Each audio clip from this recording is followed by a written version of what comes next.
Avez-vous déjà eu l'impression que vous veniez de manger un repas et que, peu de temps après, vous pensiez déjà au repas suivant? Cette sensation de faim persistante peut être due à un certain nombre de facteurs. Aujourd'hui, nous allons les explorer pour les comprendre et vous proposer quelques stratégies pour y faire face de façon efficace.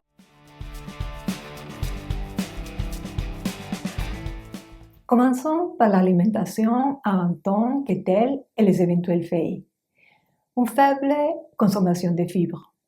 Les fibres ne facilitent pas seulement la digestion, elles sont également essentielles pour se sentir rassasié plus longtemps. Une insuffisance éventuelle d'apport en protéines et en graisses saines. En plus de vous nourrir, ces nutriments régissent également les hormones qui contrôlent la faim. Dans la boîte de contenu de cette vidéo, je laisse les liens vers mes vidéos sur les macronutriments ou macros afin que vous puissiez calculer vous-même en fonction de vos caractéristiques personnelles la quantité de chaque macro que vous devez consommer par jour. Les hydrates de carbone simples comme les pains blancs et les sucreries, bien que souvent appétissants, sont digérés rapidement, ce qui entraîne des hauts et des bas glycémiques dans votre corps, et oui, plus de faim. Avez-vous bu suffisamment d'eau aujourd'hui? Et si oui, quelle quantité? Je dis toujours que si vous ne savez pas combien d'heures vous avez bu aujourd'hui, c'est que vous n'en avez pas bu assez. En ce qui concerne les éventuelles défaillances du mode de vie, le sommeil est le premier réparateur naturel.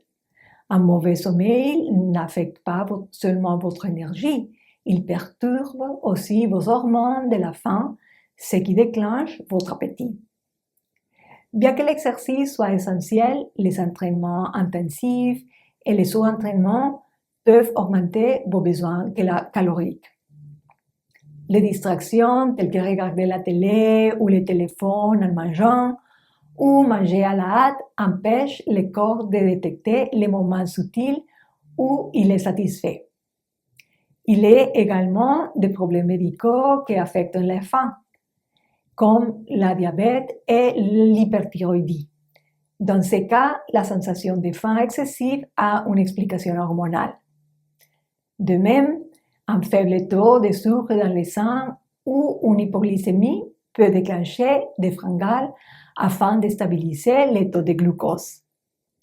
D'autres situations telles que la grossesse, la dépression ou certains médicaments peuvent également augmenter les envies de manger. À propos du stress, j'insiste parce qu'il peut saboter votre appétit, car il a la capacité d'influencer vos signaux de faim et c'est parce que le cortisol, qui est une hormone réactive, entre en action. Sa mission est de faire en sorte que vous vous tourniez vers les aliments réconfortants comme les graisses et les sucreries, ce qui semble être la solution parfaite en temps de crise. Cependant, si cet état se prolonge, le cortisol peut également étendre son influence et transformer la gratification momentanée en schéma de récompense installé dans votre cerveau auquel vous aurez recours chaque fois que vous vous sentiez anxieux ou anxieuse. Imaginez un équilibre délicat entre la faim et la satiété. Le stress n'augmente pas seulement le niveau de ghrelin, l'hormone qui, lorsqu'elle est activée, invite à la faim, mais réduit également l'efficacité de la leptine, l'hormone qui signale qu'il est temps de s'arrêter. Résultat, un sentiment perpétuel de besoin de plus. De plus, lorsque vous dormez mal à cause du stress, une guerre chimique s'engage. Plus de ghrelin, moins de leptine. La faim semble se multiplier, la sensation de satiété s'estompe et manger peut parfois apparaître comme le seul refuge au milieu d'une mer de stress. La bonne nouvelle, c'est qu'il est possible d'arrêter ces cycles. Des mécanismes d'adaptation tels que l'exercice, les pratiques de pleine conscience ou une alimentation équilibrée peuvent vous aider à gérer une faim constante pour tous les facteurs que je viens de mentionner, à l'exception des facteurs hormonaux.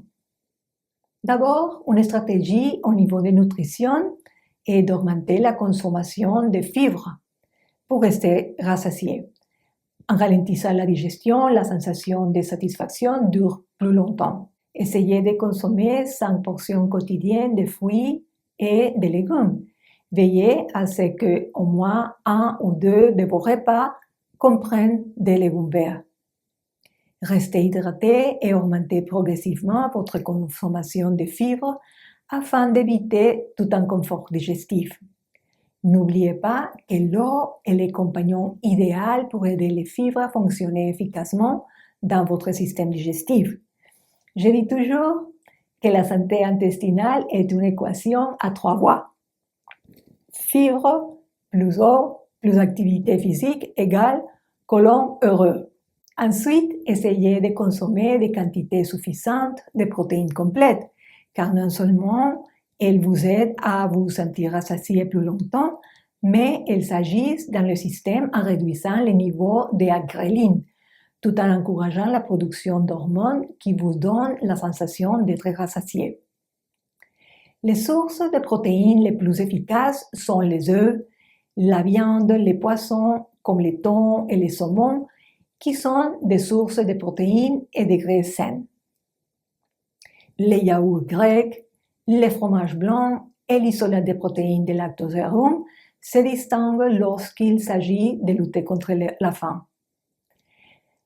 Parmi les protéines d'origine végétale, les produits à base de soja fermenté bio, tels que le tofu lactofermenté et le tempeh, sont des alternatives riches en protéines qui présentent des avantages supplémentaires tels que les isoflavones et les probiotiques.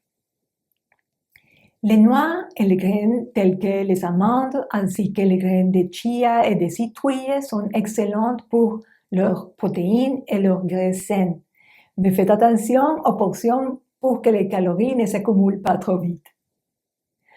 Profitez de l'effet thermique des aliments, surtout les protéines. Rappelez-vous mes vidéos sur les macronutriments où je mentionne que les protéines stimulent le métabolisme grâce à leur effet thermique, car vous brûlez de 20 à 30% des calories provenant des protéines que vous consommez pendant la digestion. Essayez de boire un verre d'eau 15 minutes avant de manger. L'eau aide à réduire l'apport calorique tout en favorisant une digestion plus douce. Dites-moi si cela fonctionne pour vous dans les commentaires. Dans la boîte de contenu de cette vidéo, vous trouverez les liens vers l'article complet avec d'autres conseils utiles pour équilibrer votre appétit. Si cette vidéo vous a plu, n'hésitez pas à l'aimer. Abonnez-vous à ma chaîne en cliquant sur le bouton rouge et activez la petite cloche pour recevoir des notifications lorsqu'il y a de nouveaux contenus sur l'art de se soigner soi-même. À bientôt!